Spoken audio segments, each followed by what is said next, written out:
él no interviene, quienes intervienen son tanto el abogado defensor como el fiscal, que son las personas que van a debatir en juicio. ¿De acuerdo? Iniciamos por favor con este seminario.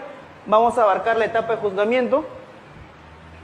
Estos materiales, lo que se han inscrito, van a tenerlo en el correo, tanto de 3 a 4 diapositivas distintas, entre la etapa de juzgamiento, así mismo como la teoría del caso, que también vamos a tocar el día de hoy, y otros 3 materiales de apoyo. Vamos a abarcar y la teoría del caso, y lo demás ya lo tienen ustedes para lectura, porque sería demasiado extenso poder abarcar todas las diapositivas. Lo van a poder ustedes leer esto con más calma, se les ha facilitado el material, se les va a facilitar sobre la etapa de juzgamiento. Aquí tenemos la importancia sobre la fase principal del proceso común, que vendría a ser el juicio. Los principios también que vamos a abarcar el día de hoy. Principios específicos de la actividad probatoria, que conforme se encuentra regulado en el artículo 356 del Código Procesal Penal 2004, el cual se encuentra vigente ya en el 95% a nivel nacional. ¿Por qué 95%? Porque recién este año, en julio, se va a implementar en Lima Centro y en Lima Sur. Si es que han visto las convocatorias, ya salieron convocatorias para fiscales, adjuntos provinciales y para personal administrativo para la implementación del nuevo código en Lima y Lima Sur, y para el segundo tramo en Lima Este. Los que deseen postular o cumplen los requisitos mínimos, verifiquen la página web de la Fiscalía para que puedan postular y si cumplen los requisitos puedan, en este caso, ingresar a trabajar. Uno de los principios básicos es la oralidad, ¿de acuerdo? Este principio es el que va a regir todo el juicio. ¿En qué sentido? De que en el juicio no vamos a ver casi nada de escritura. Todo va a ser de forma oral. Los documentos se van a tener que oralizar e introducir, de acuerdo, en juicio en la etapa del debate probatorio. Este principio de oralidad abarca muchos factores. Es decir, para poder uno oralizar cierto documento, para poder oralizar el fiscal su acusación fiscal, va a tener que manejar técnicas de litigación y asimismo manejar el tema de la teoría del caso. La defensa y el Ministerio Público manejan la teoría del caso, pero muchos me dirán, ¿qué es la teoría del caso? ¿Qué significa la teoría del caso? Son las técnicas, las estrategias, la visión, el plan que usted tiene para efecto de enfrentar un caso. Vamos a hablar ahora sobre la teoría del caso para poder entrar con mayor detalle al tema del juicio.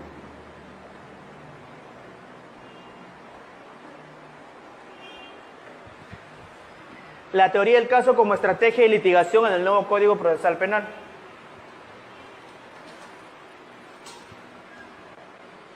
¿Cómo se puede definir en pocas palabras la teoría del caso? Es el instrumento más importante para organizar nuestro desempeño en el proceso penal.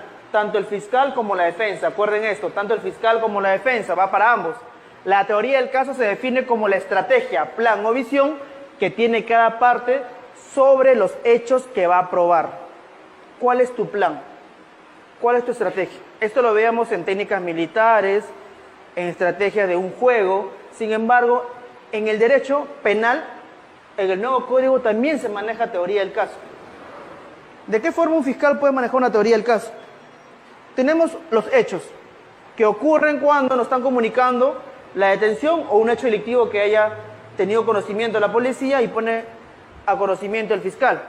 Nosotros nos apersonamos a la dependencia policial para tomar conocimiento directo de los hechos, verificando de la propia agraviado o agraviada, conforme ellos nos puedan narrar qué es lo que le pasó, los efectivos policiales que intervinieron, cómo intervinieron. De acuerdo, tenemos un inicio de la teoría, tenemos indicios, con lo cual nos van a señalar de que hay un presunto delito, que Juan Pérez, que fue detenido, presuntamente habría cometido un hecho delictivo en contra de la agraviada. Vamos a dar un ejemplo, esto es contra el patrimonio, que según la agraviada, este sujeto de forma sigilosa se le acerca por la ventana del vehículo y le sustrae el teléfono celular que la señora estaba conversando en ese momento con su familiar. No hubo violencia, no hubo amenaza, simplemente sustracción, arrebato del teléfono sin emplear violencia ni amenaza. Vendría a ser hurto. Al momento que el sujeto le sustrae el teléfono, se va corriendo. La señora pide auxilio, hay unos policías de tránsito que están en la zona, logran intervenirlo, reducirlo y le encuentran la especie sustraída en sus pertenencias, en su ropa. Verificamos que aquí hay una declaración de la agraviada la declaración de los efectivos policiales que le encontraron la especie al imputado, al detenido, y asimismo tenemos un registro personal que nos corrobora que ese objeto ha sido encontrado dentro de las prendas del sujeto investigado. Entonces, ¿cuál es la teoría del caso de la Fiscalía? Que el señor es autor de un delito contra el patrimonio, hurto. Verificamos si es en la mañana, si es en la noche, será un hurto agravado. Si es en la mañana es un hurto simple, ¿de acuerdo? Porque es una sola persona que ha participado. Y cuando es un hurto simple tenemos que verificar el monto del bien, ¿correcto? Para verificar si es un hurto simple, un hurto de tipo base de 185, tiene que verificar el valor del bien. Si el bien no supera una remuneración mínima vital, no sería delito, sería falta contra el patrimonio. Esas cosas tenemos que manejarlo. Entonces verificamos primero, señora, ¿cuál es el valor del bien? El teléfono celular está valorizado en 1.500 soles, es su valor comercial. Entonces, cuando la boleta o la factura del dicho celular, nosotros verificamos el valor para elevar esa situación a un hecho delictivo. Esa es mi teoría del caso. Verificar primero si ese bien es superior a una reducción mínima vital. Porque yo sé, con mi conocimiento de derecho, que si esa situación no hay agravantes, es un hurto simple, me establece la norma que debo verificar el valor del bien sustraído. ¿Se dan cuenta? ¿Cuál es la tesis de la defensa? Esa es mi teoría del caso. Un hurto simple, en este caso, teniendo en cuenta el valor del bien, es un delito tipificado del artículo 185 del Código Penal. Para eso yo tengo que recabar como estrategia para mi plan, para mi visión de llevar este caso a un proceso, el recibo, boleta o factura del teléfono celular comprado. Verificar la declaración y sindicación que haga la agraviada. Verificar de la declaración del efectivo policial cómo lo interviene. Que la señora pedía auxilio, lo vieron corriendo y lo intervinieron. Verificar todo ello en la declaración. Y asimismo en el registro personal que la especie haya sido encontrada en posesión del imputado. Esa es mi teoría del caso como fiscal. ¿Cuál es mi teoría? Que este caso lo voy a llevar a proceso. Y para llevarlo a proceso tengo que tener todos los indicios, elementos de convicción suficientes para poder después llegar a un juicio.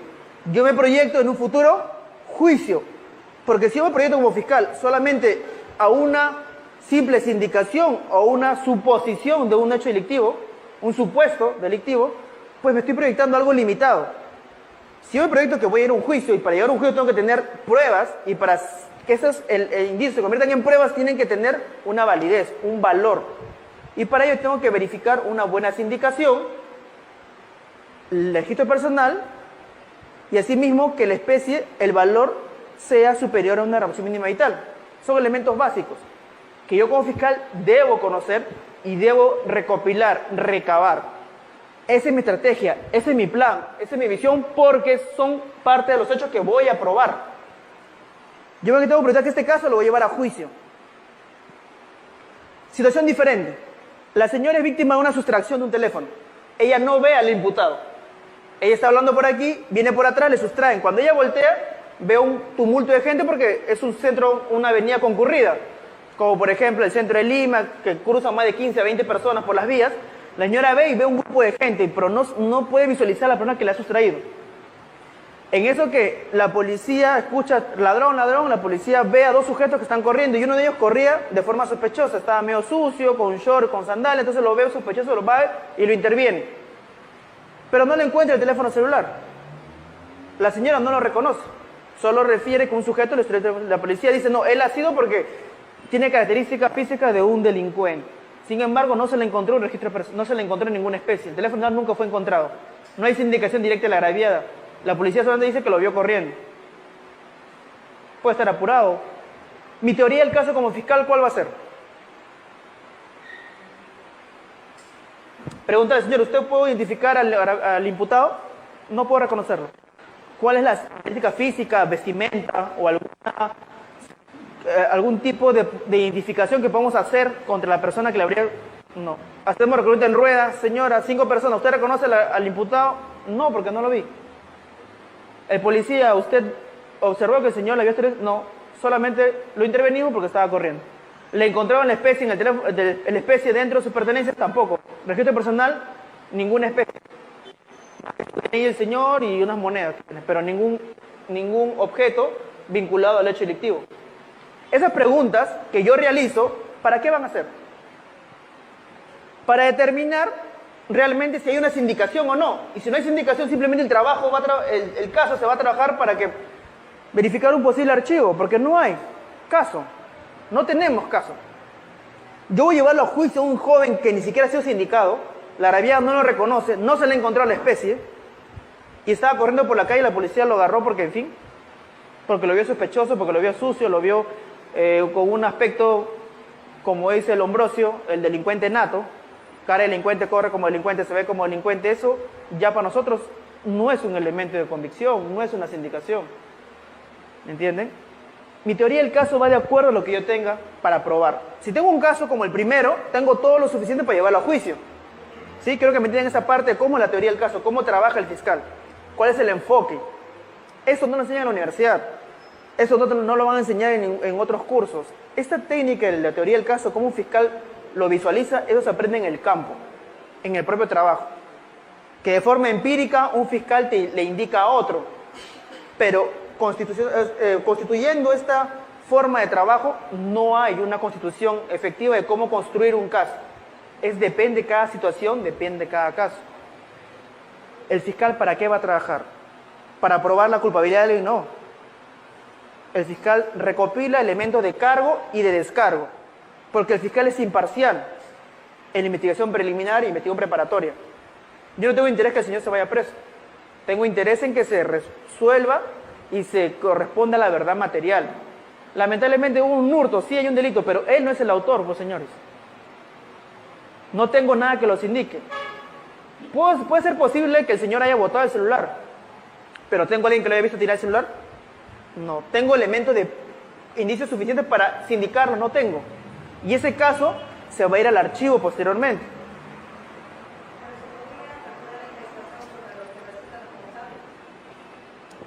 Lo que yo haría es aperturar investigación contra el señor y los que resulten responsables. Porque no sabemos si actuó solo o ha sido con otros, como le dije. No los indican a él directamente, pero tampoco nadie nos dice que él no haya sido. Que él haya sido o que él no haya sido. Simplemente a él no lo han visto, nadie lo ha reconocido. La Agraviada no lo reconoce a él directamente. Lo que yo quiero tratar de esclarecerle es que un fiscal trabaja su caso de acuerdo a lo que tiene y se proyecta a lo que va a venir. Yo tengo que hacerle preguntas claves para establecer si lo puede reconocer o no. Mi pregunta, ¿usted lo vio? ¿Lo reconoce? No. ¿Puedo observar las características físicas del sujeto que le sustrajo el teléfono? Tampoco. ¿Un reconocimiento en rueda? ¿Usted lo puede reconocer? Tampoco. Entonces no tengo nada contra él. El policía solo le intervino porque en actitud sospechosa. Registro personal, no hay especie vinculada con el delito, es decir, no hay el celular, no hay nada de la Agraviada. Entonces no tengo nada. Y ese caso, habrá investigación preliminar por 60 días, una vez acabadas las diligencias preliminares, ya tengo que resolver, es decir, pronunciarme. Si hay elementos suficientes para pasar a formalizar y continuar la acción preparatoria, o para emitir una disposición de no dar lugar a formalizar y continuar, y es decir, un indicio por que no se ha determinado que el señor sea autor del hecho delictivo. Sí ocurrió un delito, sí, pero no sabemos que él sea el autor. ¿Se dan cuenta? No es que el hecho no constituya delito, es que no se llegó a identificar al verdadero autor. O no se ha podido determinar que el señor sea autor. Esa es la diferencia, ¿de acuerdo?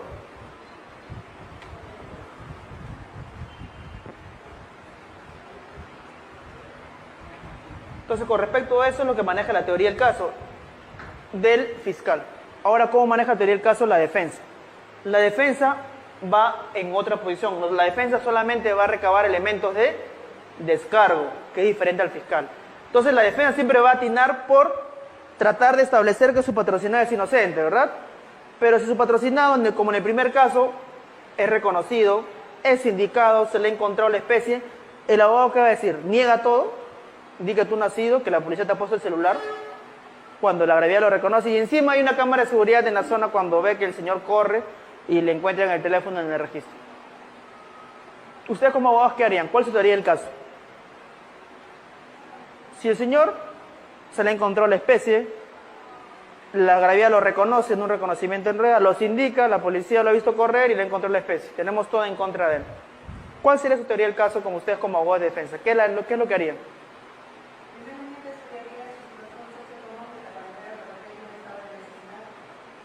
Eso no es justificante de cometer un hecho delictivo. No es atenuante. Es el tema de que se considera para un efecto de imponer una pena, pero es responsable o no. Lo que tú me estás diciendo que, bueno, él es responsable, pero lo hizo por necesidad. ¿Eso qué quiere decir? Que le van a imponer una sanción penal. ¿De acuerdo? Tú no me estás dando la respuesta de qué es lo que tú vas a hacer. Bueno, él se considera responsable. ¿Qué salida alternativa tendrías? En un hurto simple, como en el primer caso. Señores, hay mecanismos alternativos de salida, de solución del conflicto. Artículo 2 del Código Procesal Penal, inciso sexto, aplicación de acuerdo reparatorio. Como institución es principio de oportunidad, pero específicamente es un acuerdo reparatorio.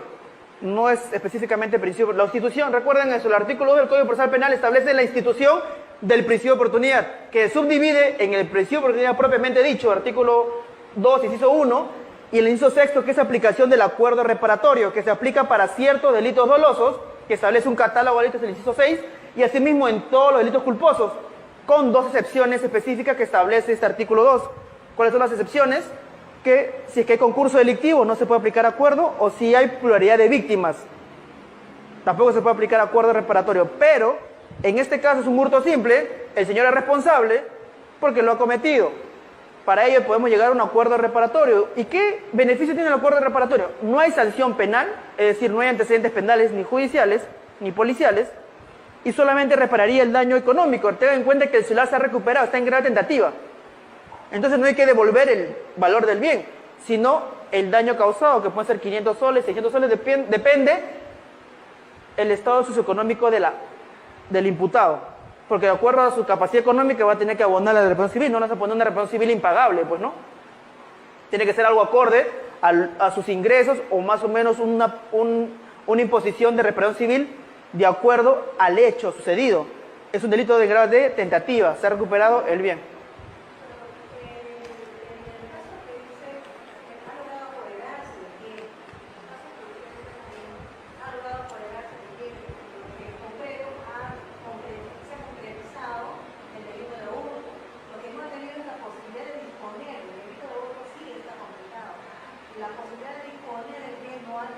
Queda en grave tentativa.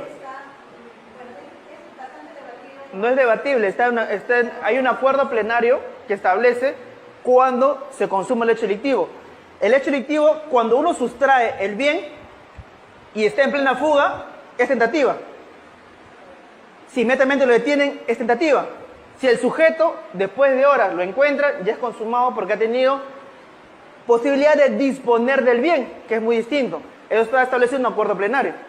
Es decir, no es que lo diga yo, sino que ya está establecido y ya este debate que tú me indicas ya ha sido debatido y ya está claro. Es como cuando me hablan sobre el tema de robo a mano armada con un arma de juguete, que es debatible el tema, no es debatible. El robo con un arma de juguete, un arma de fogueo, un arma que no sirve, un objeto que funja de arma, es delito a robo a mano armada. No hay discusión sobre eso porque ya está establecido en un plenario. Porque, ¿por qué motivo el arma cumple con establecerse un agravante, así no sea un arma real?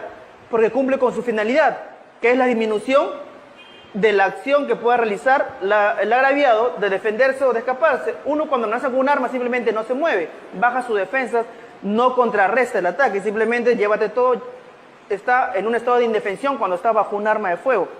¿Cuántas personas no han muerto por disparos directamente al evitar o tratar de escaparse de un robo? Mete un segundo, chicos, para que puedan prender la computadora. Sí, pasen, por favor. Pasen. ¿Qué tal? ¿Puedes prender la compu? Está apagado. Entonces, lo que yo trato de establecerle aquí, chicos, es de que ustedes puedan plantear estrategias de defensa. Pero estrategia de defensa como abogado litigante no es solo tratar de buscar la inocencia de su patrocinado, sino es buscar lo más beneficioso, que es una salida rápida, eficaz y con la sanción menos grave para su patrocinado. En un caso de hurto es innecesario, un hurto simple por si acaso, es innecesario ir a un proceso penal, es inoficioso, cuando el señor ya es responsable, ya está acreditado el hecho delictivo. ¿Yo qué voy a discutir ahí? Y la pena es de 1 a 3 años y va a generar antecedentes penales, y si no quiere trabajar no va a poder trabajar, tiene antecedentes, ¿correcto? Penales y policiales. No judiciales porque no entra a un penal, porque la sanción es menor a 4 años. Pero le genera antecedentes, problemas para trabajar, para reinsertarse a la sociedad. Por eso que el artículo 2, inciso sexto, habla sobre una disposición de poder, en ciertos delitos dolosos, establecer una salida alternativa que de forma pecuniaria, reparación civil, se pueda reparar el daño causado. Así sea un hurto consumado, es decir, que el celular lo botó, lo desapareció, lo vendió, lo entregó. La cosa es que el celular desapareció, no se volvió a recuperar. Se puede llegar a un acuerdo reparatorio, pagando el valor del bien más una reparación civil. Entonces hay formas alternativas de solucionar. Eso es teoría del caso, tener estrategia, tener plan, trabajar tu caso a futuro, saber lo que va a venir. Si un abogado es como los abogados antiguos, que todo es proceso, porque procesos me pagan por etapas, yo le cobro a mi cliente, esa clase de trabajo ya no debe hacer un abogado. Un abogado debe ser efectivo, rápido y dar una solución inmediata y la más beneficiosa para su cliente. Yo le propongo a ustedes que manejen estos temas de terminación anticipada, de salidas alternativas como principio de oportunidad en algunos casos y acuerdo reparatorio en otros casos. Si es que se puede aplicar de acuerdo a estas dos excepciones, en donde no se puede aplicar ni principio ni acuerdo, cuando hay concursos delictivos y existe pluralidad de víctimas significativas. ¿Sí? En esos dos casos no se puede aplicar acuerdo reparatorio ni principio de oportunidad. ¿Dónde está escrito? En el Código Procesal Penal, textualmente lo señala. Artículo 2, inciso sexto, habla sobre el acuerdo reparatorio. Todo lo que estamos hablando está en el Código Procesal Penal, sino que tenemos que explicarlo, porque ustedes lo leen, muchas cosas van a quedar confusas. Por eso es estos seminarios de explicación, de técnicas que ustedes pueden utilizar como abogados de defensa y como fiscales. Ya hablamos al inicio cómo el fiscal tiene dos teorías, cómo trabaja un caso para llegar a juicio y recabar todo lo suficiente, y cómo hay casos donde no hay futuro y tenemos que descartar si hay delito o no hay delito, o si es el autor la persona que está detenida. Y si no hay sindicación plena, no hay nada que lo comprometa con el hecho delictivo o que los indique con el hecho delictivo, simplemente este caso se va a archivar. Porque no hay nadie que nos diga el señor fue. No le encontraron nada, el registro personal sale nulo, vacío, no hay nada, ni un hecho delictivo que lo vincule, la Arabía nunca lo vio, simplemente le quitó el teléfono, cuando ya volteó ya no vio a la persona, simplemente vio un grupo de personas y no sabe cuál de ellas fue. Y la policía lo intervino al sujeto porque está en actitud sospechosa. Esa sindicación vaga, que no hay una sindicación directa, no tiene futuro ese caso. Porque en juicio la sientas a la señora y solamente decir, yo no lo pude ver. Y si el fiscal lleva ese caso a juicio, se puede llevar un proceso en control interno, porque ha llevado un caso sin futuro a juicio. Porque al señor lo van a absolver. No se puede sentenciar a alguien si no hay la certeza de que el señor haya cometido el hecho delictivo. Por eso es que es muy delicado llevar a juicio casos. El fiscal solo va a juicio si va a ganar. Ustedes como abogados solo van a juicio si van a ganar. Si no van a ganar, no se entra a juicio. Tiene salidas alternativas, conclusión anticipada. Excepto en algunos casos sobre violación sexual, feminicidio, que ya no se puede aplicar terminación ni conclusión anticipada, porque ha sido modificada la norma en estos delitos específicos contra la mujer, ¿de acuerdo? Entonces, eso es lo que vendría a ser en conceptos básicos lo que es la teoría del caso. Un plan, una visión, una estrategia que ustedes tengan como abogados defensores o como fiscales. Sea en los dos aspectos que ustedes se desenvuelvan en su trabajo. La labor fiscal o en la labor de litigio. La defensa va a tener que establecer lo mejor para su cliente. No se olviden eso, lo mejor para su cliente. No lo mejor para su bolsillo de ustedes o para su trabajo como abogado, sino lo mejor para su cliente. Porque su cliente lo contrata para que ustedes le solucionen un problema, le den una salida a su situación que tienen ellos. Y si ellos son responsables, ustedes no busquen darle una esperanza de que va a encontrar una absolución cuando sabemos que tenemos todos los elementos en contra de él. Y podemos darle una salida más beneficiosa, aunque él se considere responsable, pero que va a tener una sanción mínima. ¿Sí? Eso pasa con delitos menores. En delitos graves, obviamente, la situación es diferente.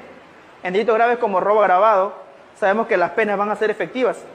Así le descontemos tentativa, responsabilidad restringida, el tema de una terminación anticipada, que es un sexto de bonificación procesal de reducción. Así le apliquemos todo eso, no va a llegar a menos de 4 años. Sí o sí va a ser una pena efectiva. ¿Pero su patrocinador se va a ir preso? Ninguno, ¿verdad? Tú le hablas de prisión, se asusta, no quieren. No voy a contratar a otro abogado. Contrata a otro abogado y al final no llega a terminación y el juez le pide 10 años. Y de lo que pudo obtener 6 o 5 años de pena, le dan 10.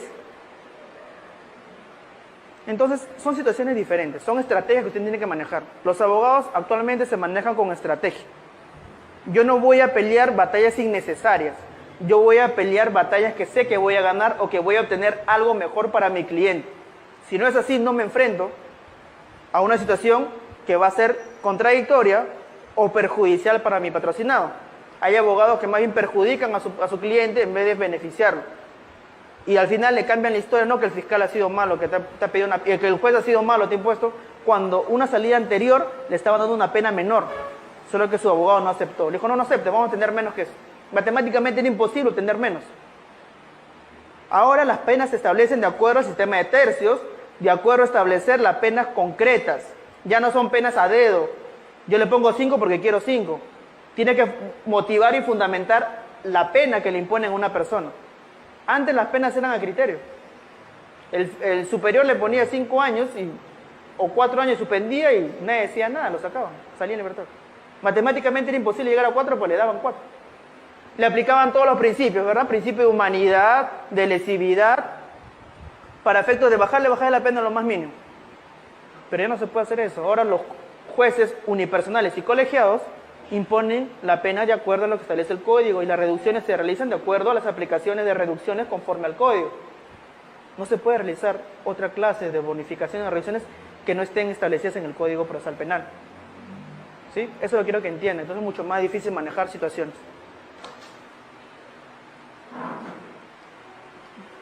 ¿Cuáles son las características de la teoría del caso? Que tiene que ser creíble. Mi historia debe ser creíble.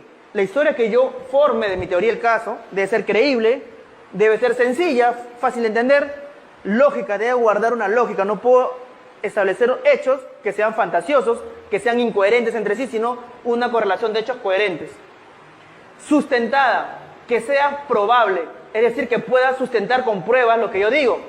Si yo refiero en mi defensa como teoría del caso que mi patrocinado el día del robo supuestamente que señala la agraviada, mi patrocinado se encontraba trabajando en Santa Anita cuando el hecho ocurrió en San Juan del Lurigancho, tengo que tener sustento. ¿Cómo probar que mi patrocinado no estaba ese día de los hechos? Si el señor dice que estaba trabajando y dice su abogado, yo le creo. Él dice, no abogado, yo estaba trabajando a esa hora. ¿Cómo lo puedes probar? Mi compañero de trabajo, él ha verificado que yo he estado trabajando con él toda la noche. Tengo mi supervisor, porque yo trabajo en un área, en una planta, tengo ahí registro de ingreso biométrico, entrada y salida. Muy bien, verificas eso, llamas a testificar a quién, al compañero de trabajo, al supervisor del área que traiga, que presente los documentos de asistencia del día de los hechos. Yo tengo en mi teoría del caso cómo probar lo que yo digo. Pero si yo le digo al fiscal o al juez, mi patrocinado no estuvo el día de los hechos presente, la señora está equivocando. ¿Y usted puede probar dónde estuvo? Bueno, estuvo durmiendo en su casa. ¿A quién me trae testigo? A la esposa. ¿Es creíble una declaración de la esposa que estuvo durmiendo? No, pues. Estuvo en una fiesta.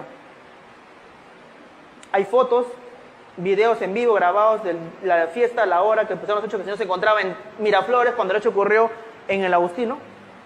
No hay elementos que sustenten lo que yo digo, pues mis hechos quedan vacíos, sin piso, sin fundamentos.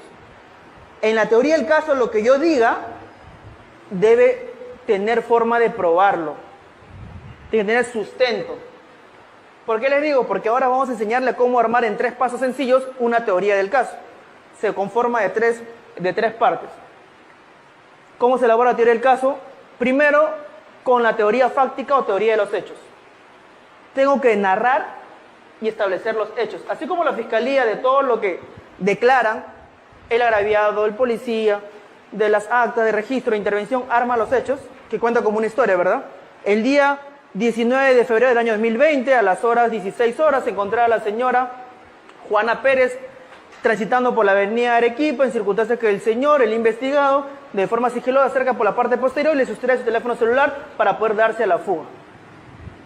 Entonces ya tenemos descritos los hechos. De esa forma, así como la fiscalía describe los hechos, igual ustedes, como abogados litigantes, deben realizar su teoría fáctica, los hechos. ¿Cómo pasaron los hechos de acuerdo a la versión de su patrocinado? El señor se encontraba caminando por la calle, vio que a una señora le arrebataron su celular, el chico corrió por el lado de él y como la señora le decía ratero, ratero, él se asustó y comenzó a correr. pero él no fue el que le robó. O sea, esa es tu teoría. Todos tus hechos tú los tienes que plasmar aquí. ¿Sí? De acuerdo a la versión de tu patrocinado, pero con decirle que te diga la verdad, porque finalmente si te miente y es demostrable su mentira, se va a perjudicar. ¿De acuerdo? Tenemos que ver eso. Del cliente, convencerlo de que mientras nos diga los hechos con mayor realidad de lo que pasó, nosotros vamos a ejercer una mejor defensa. Porque podemos negar los hechos, negar la sindicación, porque él dice que no fue, o si él acepta los hechos, poder buscar una salida rápida, alternativa, si es que se puede aplicar una salida alternativa, o aplicar un proceso especial, que es un proceso de terminación anticipada, para efectos de buscar una pena más favorable para tu patrocinado. De acuerdo a lo que tú veas, tienes que plantear tu estrategia. ¿A qué vas? ¿Qué es lo que vas a proponer? La teoría del caso tiene 3 pasos. El primer paso es formar los hechos. Vamos como el fiscal crea los hechos. Nosotros armamos primero qué es lo que pasó, cuál es la acción u omisión. ¿Qué realizó? Sustrajo, arrebató violentamente, estafó. Esas clases de acciones u omisiones es lo que tenemos que describir. ¿Qué es lo que hizo? Identificar al sujeto. Pero para eso tenemos que establecer cuál es su grado de participación. Y para ello tenemos que recurrir al derecho penal parte general. El derecho penal parte general establece cuáles son los grados de participación. ¿En qué artículos se encuentran regulados los grados de participación del Código Penal? Artículo 23, 24 y 25. Autor, autor mediato, coautor, instigador, cómplice primario y cómplice secundario. Si no manejo eso, no voy a poder establecer si mi patrocinado es autor, es coautor, es un simple cómplice y la fiscalía lo está imputando como autor. Yo tengo que establecer ello. Imaginemos que 3 sujetos realizaron un robo. Juan, Carlos y Pedro. Juan y Carlos se dedicaron a cogotear a la señora y a quitarle el teléfono y la cartera, mientras que Pedro manejaba la mototaxi. Ambos suben a la mototaxi y se dan a la fuga. Caso común en San Juan de Gancho, Santa Anita, cualquier distrito. Se dan a la fuga, la policía los interviene. Como ellos están en la moto, simplemente se bajan y se dan a la fuga en direcciones distintas. Pero al que estaba con la moto lo agarran. Para en vehículo es mucho más difícil. Cierran el paso y no tienes a dónde ir. Y hasta que baja el vehículo ya te agarraron. Entonces solo detuvieron a Pedro. La fiscalía se indica un robo agravado, concurso de 2 o más personas. Ha habido violencia para realizar el robo, porque hay un cogoteo y le han tirado al piso y le han quitado las especies. Y el sujeto detenido, el único detenido, es Pedro, en calidad de coautor, conforme al artículo 23 del Código Penal, su calidad, su grado de participación. Pero ustedes son, en este caso, abogados de Pedro. ¿Qué van a decir? Ah, sí, señor fiscal, tiene razón, es coautor. No, según los grados de participación, su patrocinado vendría a ser un cómplice. ¿Es un cómplice o no? Él estaba con la moto, él los trasladó. Pero si vemos un concierto de voluntades, que la fiscalía debe establecer un concierto de voluntades, que los 3 se habían puesto de acuerdo para cometer hecho delictivo, ahí recibe una coautoría. Si no hay una repartición de roles en concierto de voluntades, verificamos que no hay coautoría. Los 2 han cometido el robo y los 2 sujetos simplemente manejaban la moto, que puede ser un coautor, un cómplice primario. ¿Y qué defino con esto si yo digo que es un cómplice primario y no autor? Yo establezco como abogado que él es un cómplice primario. Pedro fue detenido como cómplice primario para nosotros como abogados defensores. Sin embargo, los 2 sujetos que cogotearon y le robaron, Pedro dice que no los conoce, que fueron sujetos que le tomaban una carrera. Le dijeron, llévame a tal lugar, pero espérate un momentito, voy a buscar algo. Bajaron, le robaron, subieron y le dijeron, arranca, y él tuvo que avanzar porque le dijeron que le iban a pegar. Entonces él simplemente arrancó. Y finalmente él solo tendría una situación de cómplice, un cómplice obligado, pues no, es su versión del imputado. Sin embargo, nunca se llega a identificar a los otros 2 autores. A Carlos y Juan, que estaban atrás, que fueron cometiendo el robo, no se lo identifica. Pedro dice que no los conoce. Y yo digo que él solo es cómplice. Y solo tenemos detenido a Pedro. Y en toda la investigación, solo está Pedro y Pedro. ¿Ustedes como abogados qué plantearían?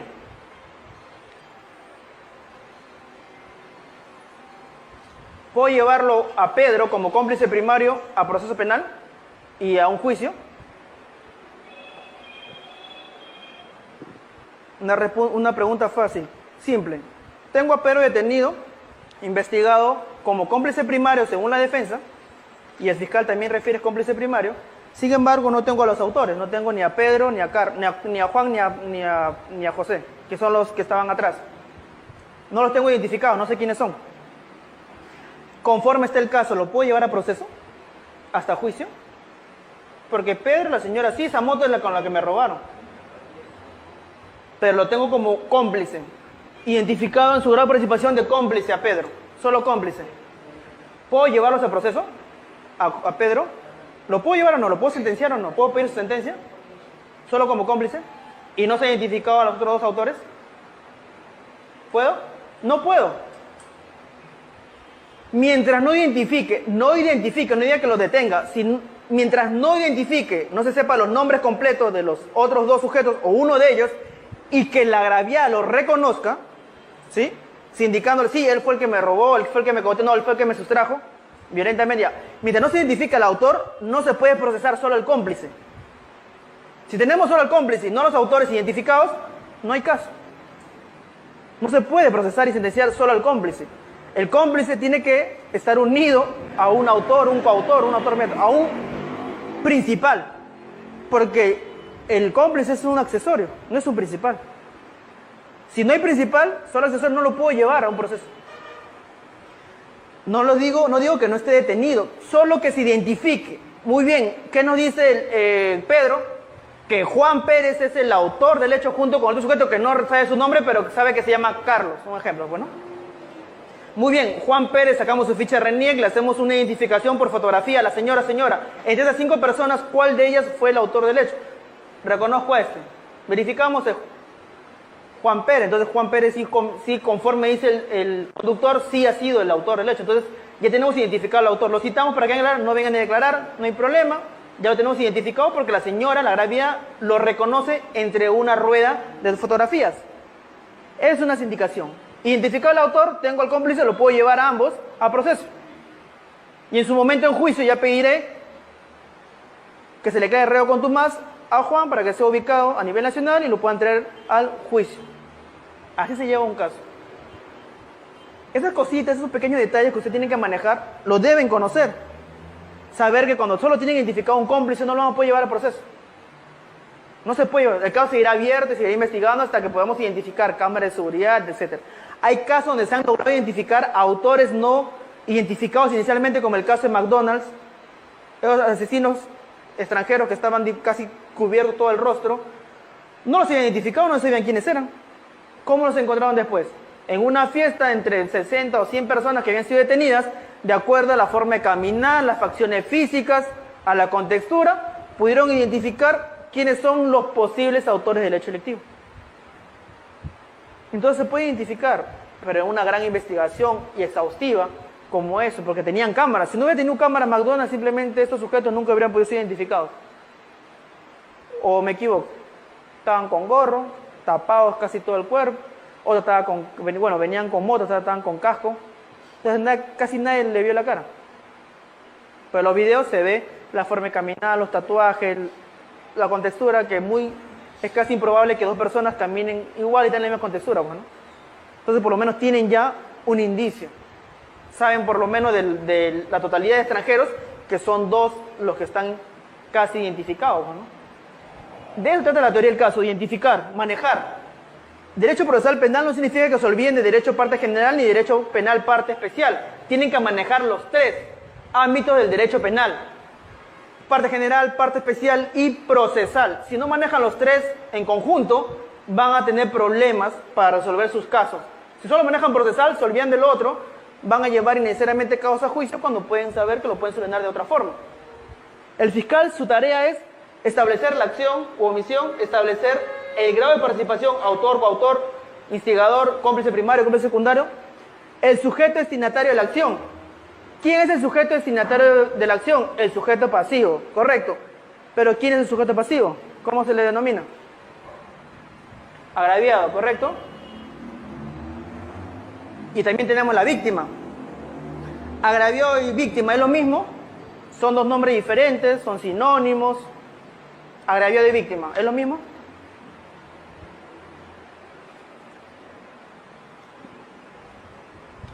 Recuerden, chicos, sus clases de la universidad. Agraviado y víctima, ¿es lo mismo? No es lo mismo. Agraviado y víctima, ¿es la misma persona? ¿Son dos personas diferentes? ¿Puede darse la situación de que en una misma persona física se pueda dar la situación de víctima y agraviado a la vez? Sí. La situación de víctima y agraviado se puede dar en una sola persona a la vez, como que en dos personas diferentes. Ahora le voy a explicar el concepto básico, en pocas palabras, qué significa cada uno de ellos y cómo se establece la situación de víctima o agraviado. La Fiscalía tiene que establecer eso. ¿Quién es el sujeto destinatario de la acción? ¿Quién es el agraviado y quién es la víctima? Hay situaciones en delitos personalísimos donde agraviado y víctima es la misma persona, así que no hay problema, solo con llamarlo agraviado es suficiente. No tengo que establecer que sea víctima y agraviado, solo con decir agraviado es suficiente. Pero cuando la situación de víctima y agraviado recae en dos personas diferentes, tengo que establecer quién es víctima y quién es el agraviado. ¿Qué es el agraviado? ¿Cómo se denomina el agraviado? El agraviado es a la persona que se le afecta, persona natural o jurídica, a quien se le afecta su bien jurídico protegido. La vida, el patrimonio, el cuerpo y la salud, esos bienes jurídicos protegidos que sean afectados a una persona natural o jurídica sería el agraviado. Entonces, el agraviado es quien se le afecta su bien jurídico protegido. ¿Sencillo, simple? Sí. ¿Quién es la víctima? La víctima es quien recibe las consecuencias directas de la acción del hecho delictivo. Ahora, para entenderlo, le voy a poner ejemplos.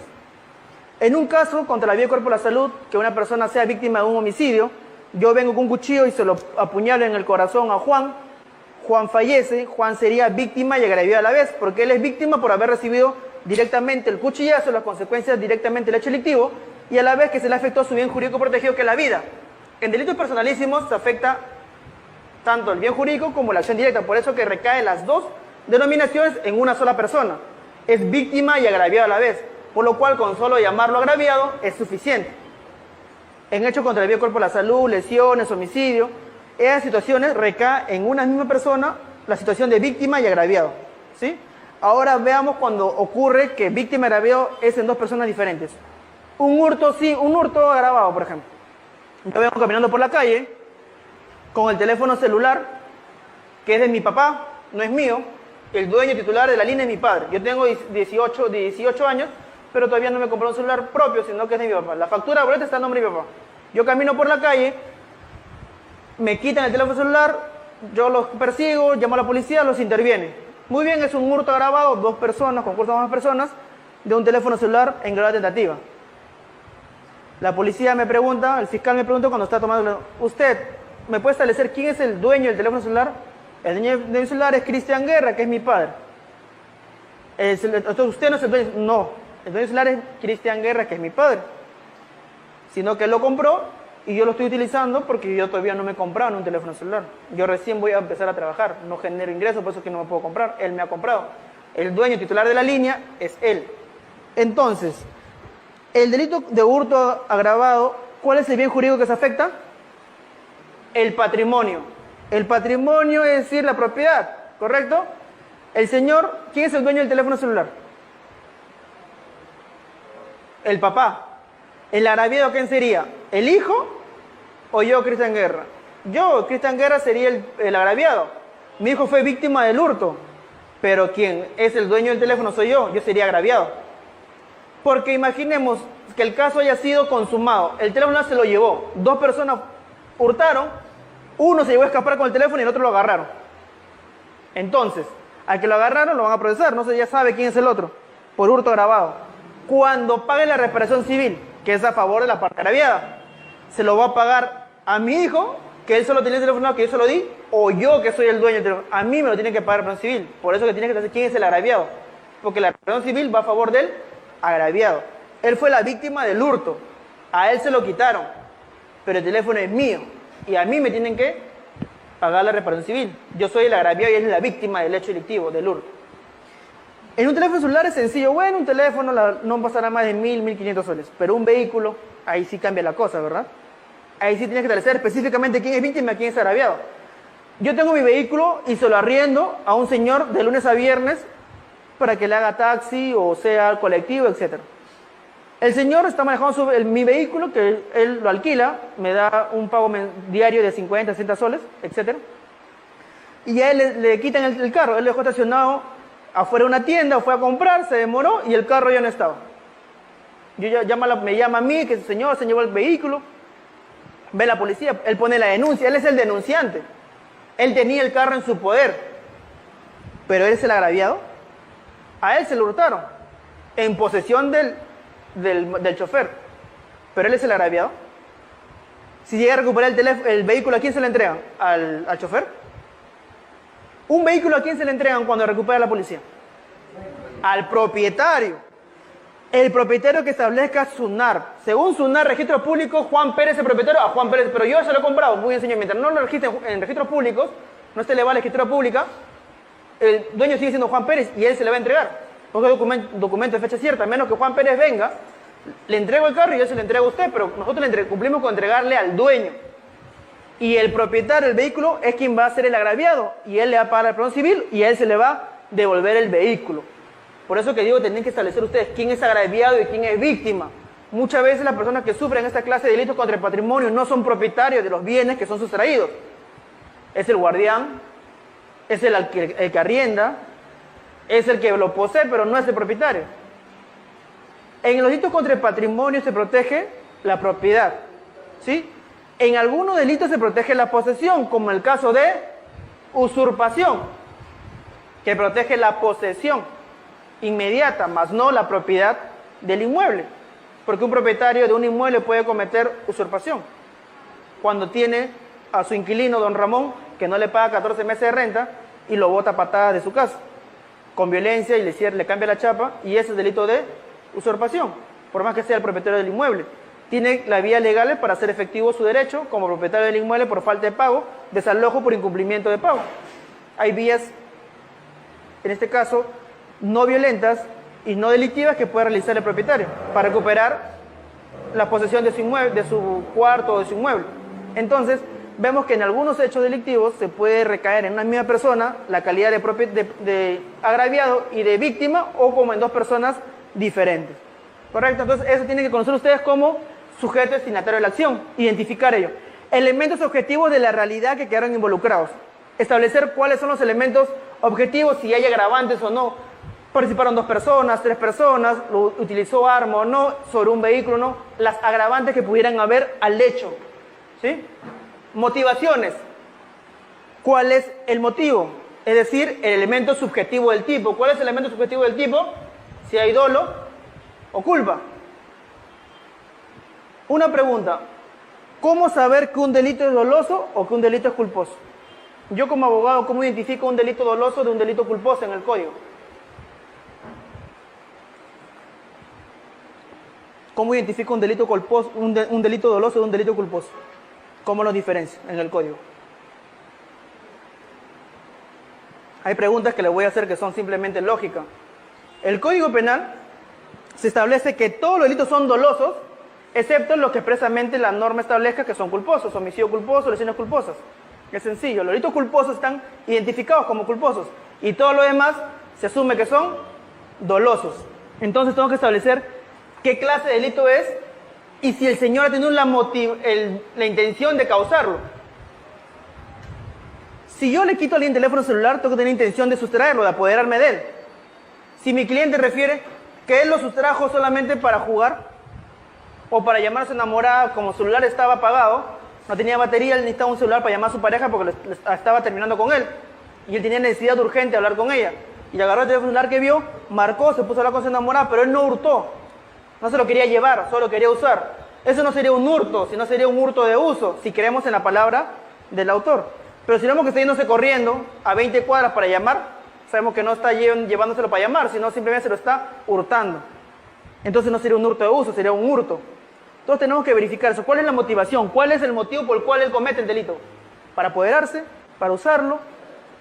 ¿Me entienden? Ese es el elemento subjetivo del tipo. Establecer si es un delito doloso, cuál es el dolo que ha cometido, y si es culposo, simplemente verificando la situación de los delitos culposos en el Código Penal. Modo de realización, ¿cómo lo realiza el delito? Todo ello es necesario que ustedes tengan para armar los hechos de su teoría del caso. Es sencillo, con la práctica poco a poco lo van a saber manejar. Cada caso es distinto. Ustedes no tienen un esquema un speech o un modelo de hechos, porque cada hecho es creado de acuerdo a cada caso que es diferente uno de otro, así sean del mismo delito. Por eso cuando la Fiscalía utiliza modelos para realizar aperturas de investigación, para realizar formalización, cae en muchos que le llaman chancar, que hay cosas que no tienen que ver con el caso porque eran con el caso anterior. Lo mejor es borrar todos los hechos e iniciar a redactar nuevamente los hechos. Porque si tú utilizas un modelo, un formato ya hecho, vas a cometer errores. Lo que tienes que hacer es borrar toda esa parte y en este caso digitar o redactar nuevamente todos los hechos. Solamente quedarte con los esquemas, que son los puntos claves del esquema de un formato de formalización, de acusación, dependiendo, ¿de acuerdo? En la escuela del Ministerio Público nos facilitan un manual de 100 hojas de los documentos que redactamos en la Fiscalía, que son 3 tipos de documentos que realizamos en el nuevo Código Procesal Penal: disposiciones, providencias y requerimientos. Son 3 únicas clases de documentos. Anteriormente había dictámenes fiscales, resoluciones fiscales, etc. Ahora solo tenemos disposiciones, providencias y requerimientos. Y en el manual que les menciono, ahí están todos los formatos de todas las clases de documentos que se realizan. Entonces, ese manual, por ejemplo, en el diplomado que dictamos del nuevo código, se les da ese manual con la clase instructiva de cómo realizar disposiciones, cómo redactar providencias y los requerimientos. Entonces, ese manual son 100 hojas que nos dan a nosotros los fiscales y personal fiscal para poder realizar una buena labor en desempeño de nuestras funciones. Ya tenemos el tema de la teoría de los hechos. Vamos a pasar al segundo paso: teoría jurídica. Bien, la Fiscalía ya hizo su teoría de los hechos, teoría fáctica. Ahora va a pasar a subsumir los hechos en un tipo penal respectivo. Es decir, los hechos subsumirlo en la parte especial del derecho penal. ¿Qué delito es? ¿Qué agravante tiene? Determinación de una norma penal previa, establecer cuál es el delito que corresponde y asimismo sus exigencias relativas a los sujetos, la acción, los objetos, las circunstancias, el modo y el daño, para determinar las agravantes. ¿Sí? Voy a establecer un robo. Dos personas que cogotearon a la señora, la tumbaron al suelo, le quitaron el teléfono celular y su cartera y se daron a la fuga, cometieron robo agravado. Robo, conforme al artículo 188 del Código Penal, el arrebato violento, en este caso utilizó la violencia para realizar el robo, y con las agravantes establecidas en el artículo 189 del Código Penal, que establece el concurso de 2 o más personas. Entonces la pena varía, ¿verdad? Tenemos una pena de 12 a 20 años, primer párrafo del artículo 189 del Código Penal. Los señores que intervinieron fueron 2 personas, las agravantes fueron 2 personas, solo se utilizó violencia, por lo cual son una única agravante en este hecho delictivo. Tenemos ya los hechos, la subsunción en un tipo penal que corresponde, según la Fiscalía, y finalmente la base probatoria, el tercer paso y final, y muy importante, de su teoría del caso. Tengo los hechos, sé qué delito voy a subsumir y finalmente voy a tener que establecer cuál es la base probatoria. Es decir, los medios de prueba tienen como finalidad demostrar que no solamente tenemos una historia, sino un suceso de la realidad. Como le dije, la teoría del caso tiene que tener sustento, base probatoria, que es esto: lo que yo digo, lo puedo probar. Si yo digo A, tengo cómo probar A. Si digo que el señor no estuvo ahí, tengo que probar, o tengo que tener cómo probar que el señor no estuvo ahí. ¿Se dan cuenta? Esas cosas se tienen que probar. Que aquel suceso le ocurrió a alguien, a la víctima, y al estar tipificado en el Código Penal como delito, tal acción es reprochable penalmente. El objeto de la prueba es determinar que el hecho le ocurrió a alguien y a quien se le atribuye indubitablemente la acción sería al autor. Y en este caso, de forma de resumen, como estos 3 se interconectan, es que se subsumen los hechos, que es la teoría fáctica, dentro de una norma penal, que es la teoría jurídica, y según los elementos de convicción recopilados, que es la teoría probatoria, de modo que permitan construir una historia con significancia penal relevante, es decir, de lo que yo digo se pueda demostrar, y con esto voy a llegar a juicio para poder enfrentar al fiscal en un debate. Si identifica la acción, el sujeto activo, el sujeto pasivo, los objetos, las circunstancias de modo, tiempo y lugar, y las compara con los requisitos que en ese mismo sentido exige el tipo penal para ver si hay agravantes o no hay agravantes. Se tiene una teoría del caso cuando cada uno de estos elementos, teoría fáctica, tiene referente en los medios de prueba, que es la base probatoria, y que encuadran significativamente en alguna norma penal, que es la teoría jurídica. Lo que yo digo se puede aprobar y que esto se subsuma en un tipo penal. Como les dije, para la fiscalía es un robo agravado. 2 personas le arrebataron el teléfono celular a la señora. Sin embargo, del certificado médico legal no hay lesiones. Señala que la señora no requiere incapacidad médico legal, tiene 0 por 0. Según nuestros imputados, refieren que a la señora sí le sustrajeron el teléfono celular, pero no la cogotearon, no la tumbaron, no la violentaron físicamente para quitarle el teléfono. Simplemente la señora estaba hablando, uno de ellos le arrebató y los dos fueron corriendo. Esa es la defensa de los imputados. Ellos niegan el robo, aceptan el hurto, mas no el robo. Y de acuerdo a mi historia, a mi elemento fáctico, los hechos, es un hurto. Y la subsunción, el tipo penal es un hurto agravado porque participan 2 personas. La pena por un hurto agravado conforme al artículo